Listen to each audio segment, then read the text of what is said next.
I don't use that feed. But then how would you know? I don't think this is getting anywhere. You literally said you experienced more hateful content, and then couldn't name a single example. Right, and as I said, that's absurd. I haven't actually looked at that feed. Then how would you know this hateful content? Because I'm saying that's what I saw a few weeks ago. I can't give you an exact example. Let's move on. We only have a certain amount of time.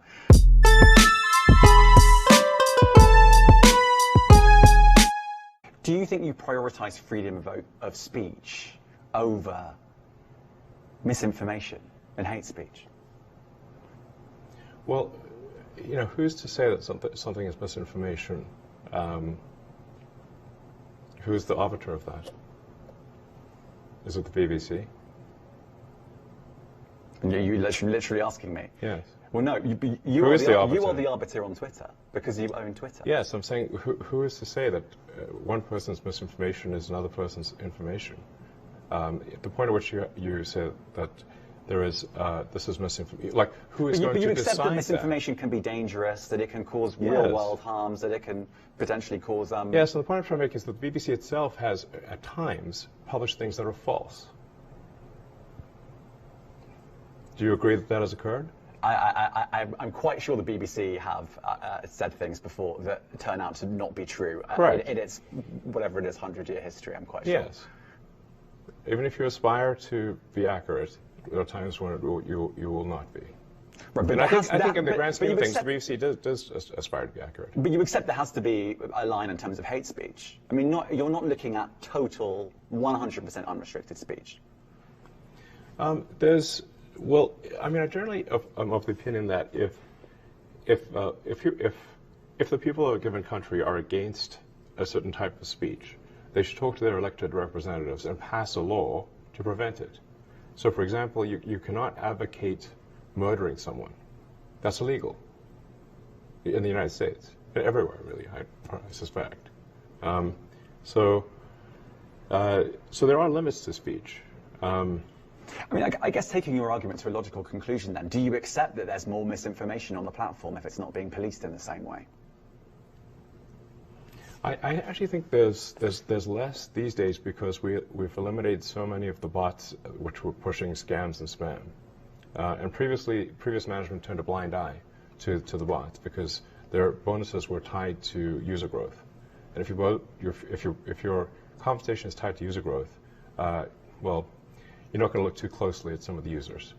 That's part of the problem. So I think we've got less misinformation because we don't have the bot problem that we used to do. And we also have given a lot of attention to community notes, which corrects, with community itself, corrects misinformation. It's been very effective. I mean, I would only just add that, you know, we have spoken to people who have been sacked that used to be in content moderation, and we've spoken to people very recently who were involved in moderation, and they just say there's not enough people to police this stuff, particularly around hate speech in the company. Is that what hate speech are you address? talking about? I mean, you use Twitter, right? Do you see a rise in hate speech? I mean, but just a personal anecdote, like what do you? I don't. Personally, for you, I would see I get more of that kind of content, yeah, personally. But I'm not going to talk to the rest of for the rest of Twitter. So you see more hate speech personally? I would say I would see more hateful content in that. Content you don't like or hateful? What do you mean to describe a hateful thing? Yeah, I mean, you know, just content that will solicit a reaction, something that may include something that is slightly racist or slightly sexist, those kinds of things. So you think if something is slightly sexist, it should be banned? No, is that what you're saying? I'm not saying anything. I'm just curious. I'm trying to understand what you mean by hateful content. And I'm asking for specific examples. And you just said that if something is slightly sexist, that's hateful content. Does that mean that it should be banned? Well, you've asked me whether my feed, whether it's got less or more. I'd say it's got slightly more. That's why I'm asking for examples. Can you name one example? I honestly don't. Honestly, I don't. You can't name a single example. I'll tell you why. Because I don't actually use that for you feed anymore. Because I just don't particularly like it. But you said actually, a lot of people are quite similar. I only look at hang on a second. following. You said you've seen more hateful content, but you can't name a single example, not even one. I'm not sure I've used that feed for the last 3 or 4 weeks. And well, then how did you see the hateful content? Because I've been using Twitter since you've taken it over for the last 6 months. Okay, so then you must have at some point seen for you hateful content. I'm asking for one example. Right. And you can't give a single one. And I'm saying... Then I say, sir, that you don't know what you're talking about. Really? Yes, because you can't give me a single example of hateful content, not even one tweet. And yet you claimed that the hateful content was high. Well... That's false. No, what I claimed... You just lied. What I claimed was...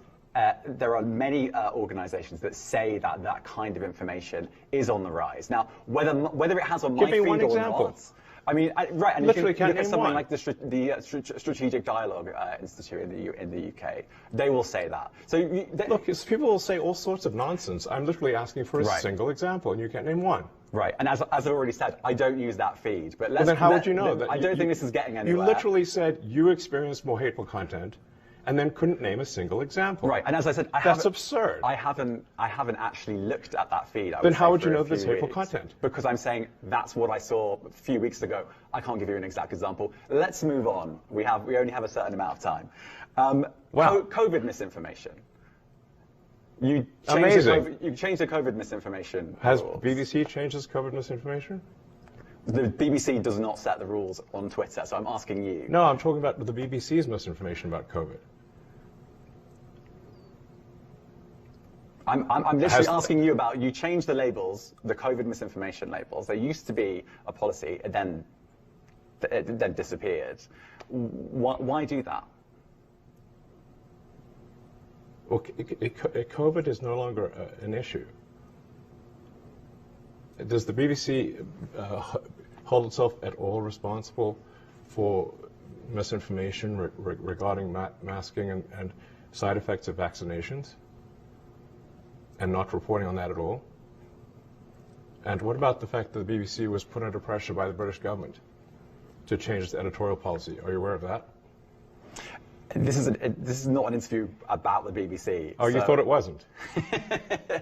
I see now why you've done Twitter Spaces. I am not a representative of the BBC's editorial policy. I want to make that clear.